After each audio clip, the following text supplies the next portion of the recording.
어머니, 우리의 얼굴에 왜 멍이 들었어요? 설마 때리신 건 아니죠? 그런 건 아니다.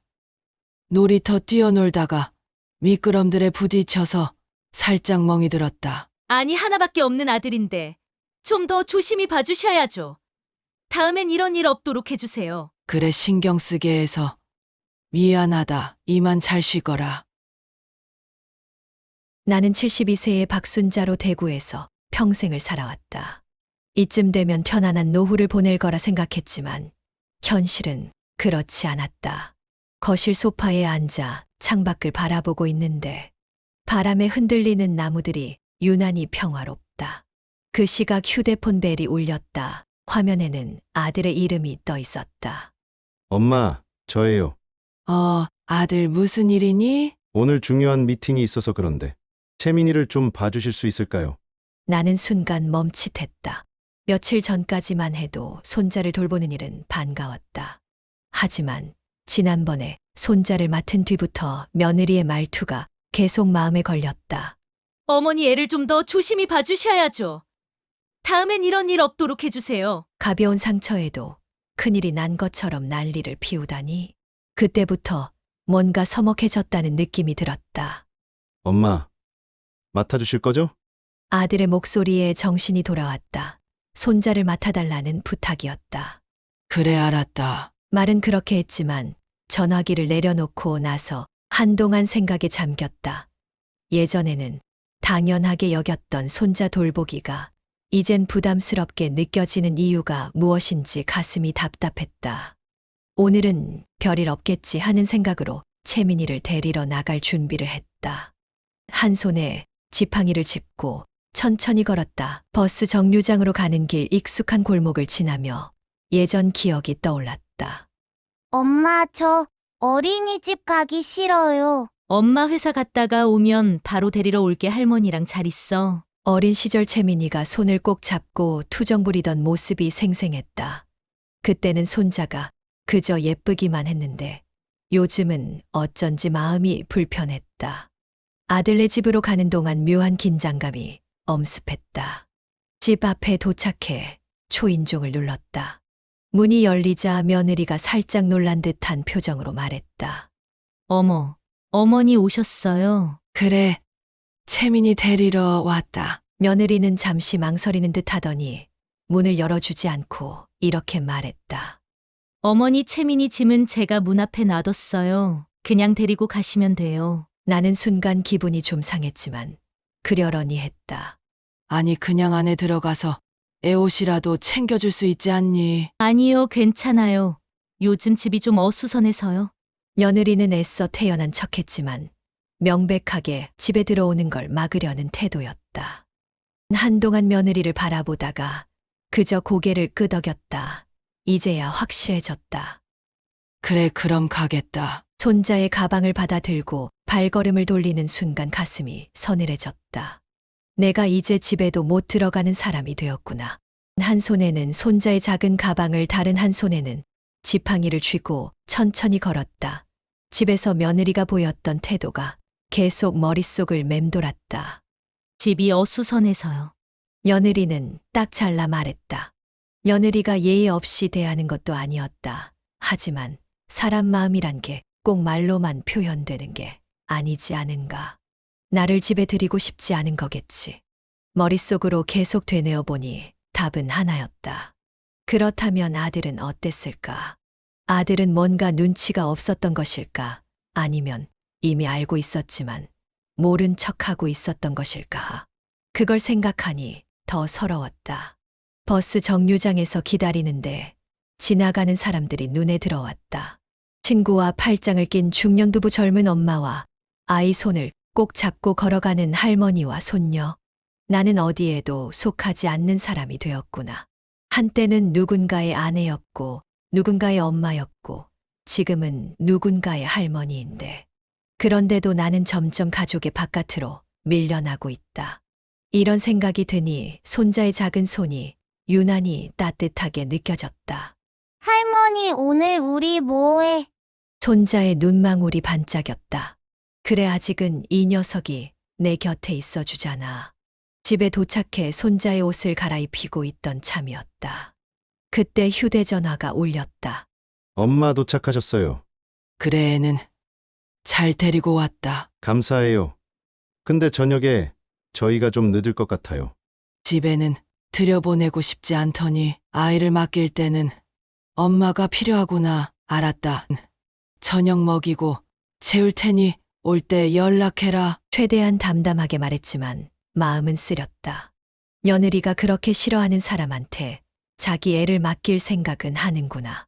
이제 이 관계에서 내가 위치인지 확실히 알 것 같았다. 저녁 시간이 다가왔다. 손자 채민이는 TV를 보며 까르르 웃고 있었고 나는 손자를 위해 아들 집에서 음식을 했다. 그래, 애는 참 이쁘고 순하구나. 작은 밥상을 차리고 손자를 불렀다. 채민아, 밥 먹자. 와, 할머니가 해준 밥 진짜 맛있어요. 채민이는 밥을 한 숟갈 가득 떠서 입에 넣었다. 그 모습을 보니 마음이 따뜻해졌다. 이 아이가 크면 언젠가는 할머니 손맛을 기억해 줄까. 하지만 행복도 잠시. 문득 아들 생각이 났다. 예전에는 이 아이의 아빠도 이렇게 맛있게 밥을 먹었었는데 그렇게 생각하니 괜히 마음이 아팠다. 밥을 거의 다 먹을 때쯤 손주가 말했다. 할머니, 아빠 집에서는 밥 안 해. 그게 무슨 소리니? 우리 집에는 할머니가 반찬을 많이 가져다 주잖아. 그런데 엄마가 이런 거 안 먹어도 된다고 했어. 순간 손에 들고 있던 수저를 내려놓았다. 반찬 해다 주면 눈치 주더라니. 결국 저런 말을 했었구나. 그래도 너는 맛있지. 응, 난 할머니가 해준 반찬이 너무 좋아. 근데 엄마가 냉장고 정리하면서 채민이는 말끝을 흐리더니 조용히 입을 닫았다. 나는 더 이상 묻지 않았다. 알고 싶지 않은 사실이 있을 때는 차라리 모르는 게 낫다. 시간이 늦어지자 손주는 내 무릎을 베고 잠이 들었다. 작은 손으로 내 옷자락을 꼭 쥔 채였다. 그때 휴대전화가 울렸다. 엄마 이제 가요. 그래, 애는 자고 있다. 아, 그럼 저희 도착하면 바로 데리고 갈게요. 한참 후 현관문에서 비밀번호 누르는 소리가 들렸다. 며느리는 문을 열고 들어오자마자 채민이를 살폈다. 얼굴이 빨개졌네요. 어디 아픈 거 아니에요? 애 밥 먹이고 씻기고 재우느라 나도 힘들었다. 근데 들어오자마자 할 말이 그거냐? 나는 며느리를 가만히 바라만 보았다. 아무튼 감사합니다. 며느리는 건조하게 말했다. 그래, 나도 너한테 할 말 없어. 집으로 돌아오는 길. 이제 나도 나를 위해 살아야겠다. 창밖으로 스치는 가로등 불빛을 바라보며 내 마음을 다짐했다. 언제부터였을까? 내가 이 집에 갈 때마다 손님 취급을 받게 된 게 내가 필요할 때는 부르면서 필요 없을 때는 나를 밀어내는구나. 오늘 손자 채민이를 돌봐준 것도 그렇다.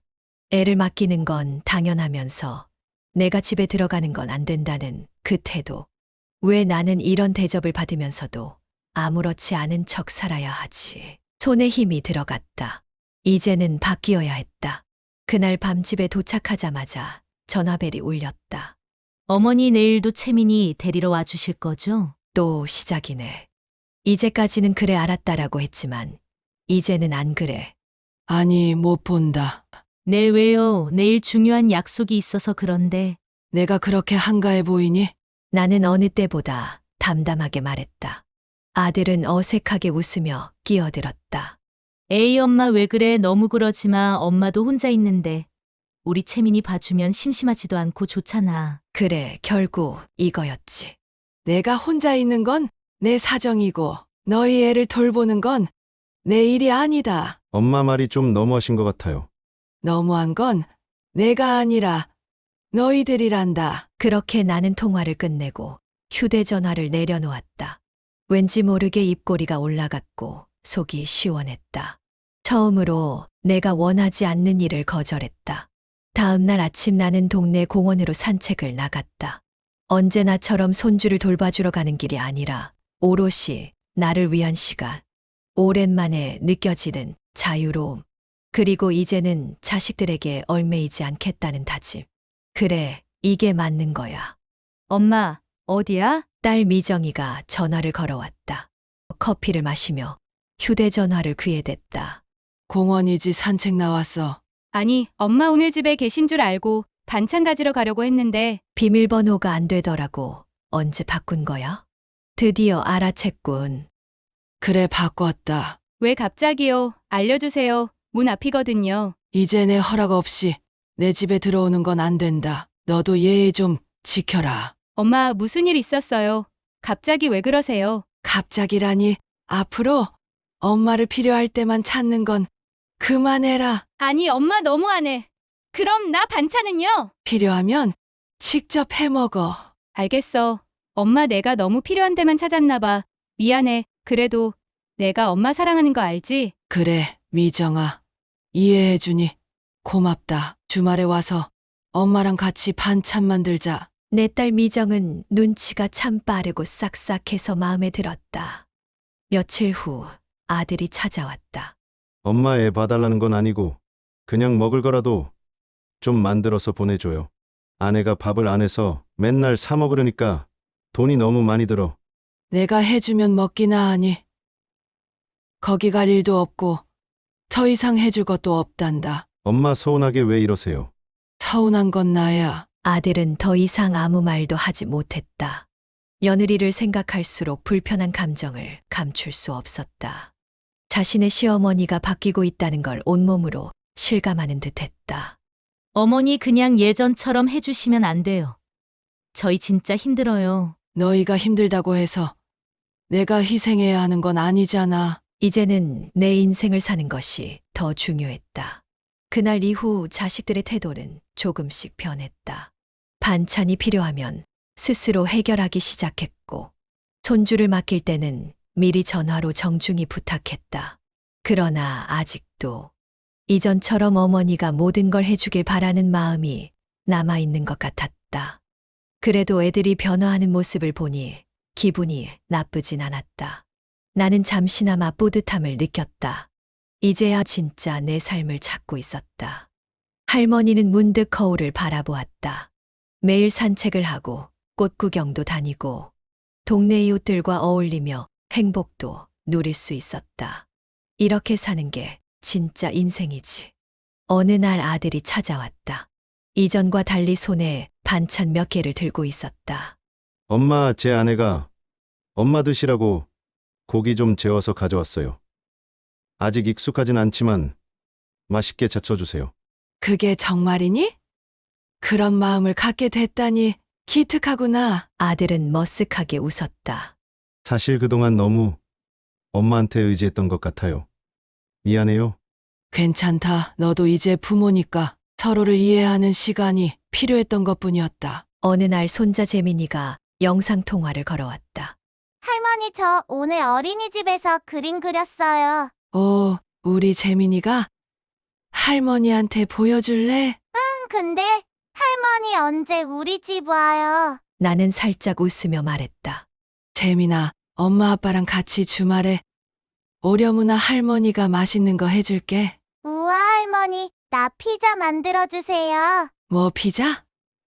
할머니가 한번 해볼게. 핸드폰을 내려놓으며 미소를 지었다. 이제는 더 이상 필요할 때만 찾는 존재가 아니라 나는 존중받는 사람으로 느낄 수 있었다. 부모가 자식의 삶을 챙겨주듯 부모도 자식의 삶을 챙겨줘야 한다. 늦었지만 가장 중요한 사실을 깨달았다. 내 삶을 되찾는 것이 자식들에게도 좋은 영향을 주는 거였구나. 그날 저녁 나는 짐 가방을 챙겼다. 친구들과 서해 금빛 열차를 타고 여행을 가기로 했기 때문이다. 내 나이가 70이 넘었지만 내일이 있다는 생각이 나를 기쁘게 해준다. 부모는 무조건 희생해야 하기엔 자신의 인생을 너무 많이 포기하는 것 같습니다. 아무리 가족이라도 적당한 선을 지키는 것이 좋습니다. 구독과 좋아요 눌러주시면 감사하겠습니다.